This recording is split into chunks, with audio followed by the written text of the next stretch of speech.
Hello everybody, welcome to my YouTube channel study and star. So आज की video में हम डिस्कस करेंगे यूवी स्पेक्ट्रोस्कोपी एंड इसकी एप्लीकेशंस। So let's start.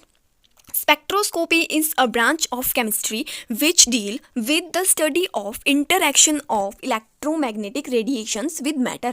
अब जो स्पेक्ट्रोस्कोपी है वो एक केमिस्ट्री की ब्रांच है जो कि डील करती है study of interaction of the electromagnetic radiations with the matters, यानी कि मैटर्स के साथ करती है। UV spectroscopy is a type of absorption spectroscopy in which light of the ultraviolet radiation is absorbed by the molecule, which result in the excitation of the electrons from the ground state to the higher energy state। अब जो UV spectroscopy है वो एक type की absorption spectroscopy है जिसमें कि जो लाइट है, जो लाइट की अल्ट्रावायलेट रीजन है वो एब्जॉर्ब कर होता है बाय द मॉलिक्यूल, और जिसके रिजल्ट में होता है excitations of the electron from the ground state to the higher state. अब हम स्टार्ट करेंगे applications of the UV spectroscopy. So let's start. UV visible spectroscopy has been mainly applied for the first है हमारे पास detections of the functional group। It is applied to detect the presence of the chromophore।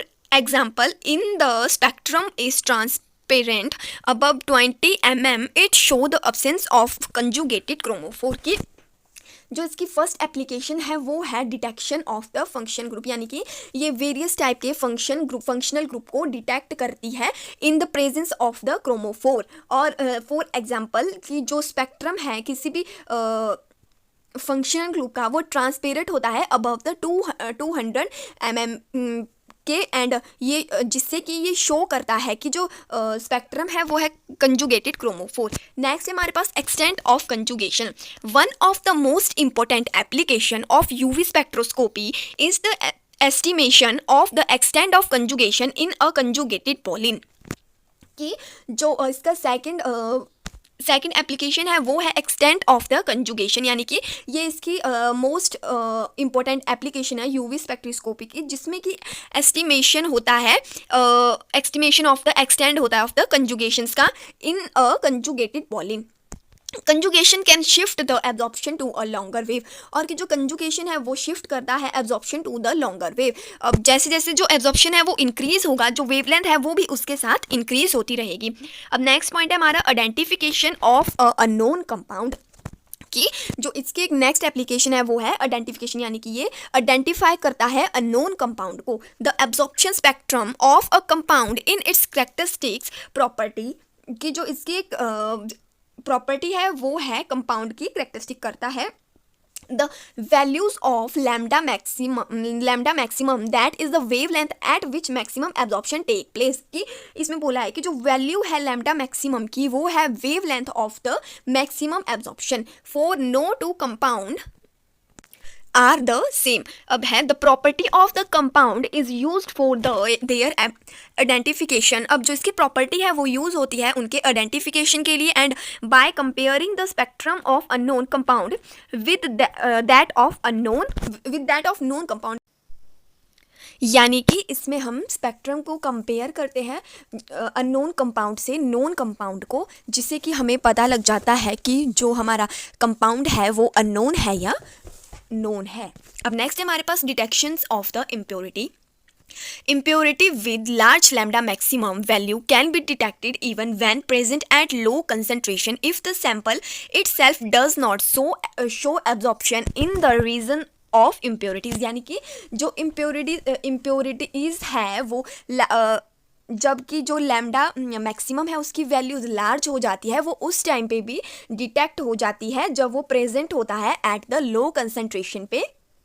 And जो अगर वो sample है वो खुद absorption को show नहीं करता है in the region of the impurities में। UV spectroscopy is also used for the purification control in dye stuff and pharmaceutical industry. और जो यूवी स्पेक्ट्रोस्कोपी है वो ऑल्सो यूज्ड होती है प्यूरिफिकेशन में एंड डाई स्टफ में, फार्मास्यूटिकल इंडस्ट्री एक्सेट्रा में। Additional peak can be due to impurities in sample and can be compared with that of standard material। और जो उसमें additional peak होगी वो of due to the impurity वो in the sample and उसको हम compare करेंगे कैन स्टैंडर्ड मटेरियल से. अब नेक्स्ट है हमारे पास point difference between conjugated and non conjugated compounds. जो यूवी स्पेक्ट्रोस्कोपी है वो हमें कंजुगेटेड और नॉन कंजुगेटेड कंपाउंड में डिफरेंस बताती है. UV spectroscopy help us to distinguish between conjugated and non-conjugated compounds. The conjugated compound will absorb at longer wavelength due to both pi and pi star and n and pi star absorption bond. अब जो conjugated compound है इनमें absorb होती है longer wavelength क्योंकि उनमें होते हैं pi to pi star and n to pi star absorption band और as compare to the non conjugated compounds. ये आप इसके एग्जांपल इसमें देख सकते हैं. अब जैसे कि इसमें बताया कि isomer 2 will absorb at a longer wavelength because it's double bond system is in conjugation. अब जो इसमें बताया गया है कि जो इसमें सेकंड वाले में जो इसका डबल बॉन्ड है वो जाता है लॉन्गर वेवलेंथ में जिससे कि जो ये while in isomer 1 the unconjugated isolated double bond and would shorter wavelength. यानी कि जो हमारे पास फर्स्ट वाला है उसमें है शॉर्टर वेवलेंथ एंड जो सेकंड वाला है उसमें है हमारे पास लार्जर वेवलेंथ. अब नेक्स्ट पॉइंट है हमारा detection of geometrical isomerism. So UV spectroscopy से हम ज्योमेट्रिकल आइसोमेरिज्म को भी डिटेक्ट कर सकते हैं. The geometrical isomerism can be identified by UV spectroscopy. Trans isomer absorb at longer wavelength with higher extinction coefficients than the corresponding cis isomer. अब जो geometrical isomerism है वो आइडेंटिफाइड होता है यूवी स्पेक्ट्रोस्कोपी से एंड जो ट्रांस आइसोमर है वो एब्जॉर्ब होते हैं एट द लॉन्गर वेवलेंथ पे with the higher extinction coefficient than the corresponding cis isomers. अब नेक्स्ट पॉइंट है हमारे पास study of reaction kinetics. By study the absorption spectrum, the reactant and products, time to time the study of reaction kinetics can be made since value of lambda maximum for the reactant and product is different, therefore their concentration can be measured from time to time easily. अब इसमें बताया गया है कि by the study of the absorption spectrum हम जो reactant और product है उनको टाइम टू टाइम स्टडी कर सकते हैं एंड जो उनकी रिएक्शन काइनेटिक्स होती है और जो लैम्डा वैल्यूज़ है हम उनको भी स्टडी कर सकते हैं for the reactant and product. और उसके बाद जो कंसंट्रेशन है वो मेजर्ड होगी from time to time easily. यानी कि हम जो कंसंट्रेशन है उसको time to time easily measure कर सकते हैं. अब नेक्स्ट है हमारे पास identification of compound using different solvent. Some time the structure of compound changes with change in solvent. Example chloral hydrate.